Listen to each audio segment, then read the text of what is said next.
In this video, we'll discuss the Scikit-learn show skewness function using UnifyML SQL.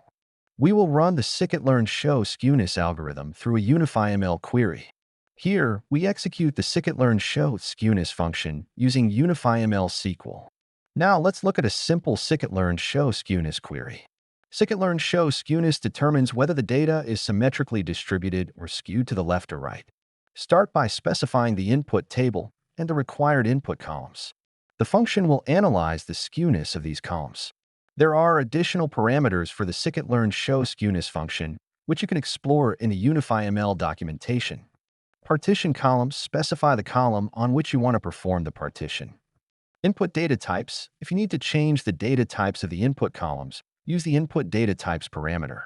Parallelism: configure parallel processing settings. Input cache ID: if your data has been previously saved in the cache, you don't need to mention the input table. Instead, use the input cache ID. Bytes per chunk: define the byte size per chunk. These are the key input arguments for the Scikit-learn show skewness function. Adjust the parameters based on your data analysis needs.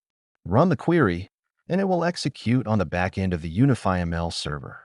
The output will show the skewness of each column. Greater than 0 means positively skewed right skewed. Less than 0 means negatively skewed left skewed. 0 means the data is perfectly symmetrical. With this method, you can easily determine the skewness of each column using the Scikit-learn show skewness function. Thank you for watching this video.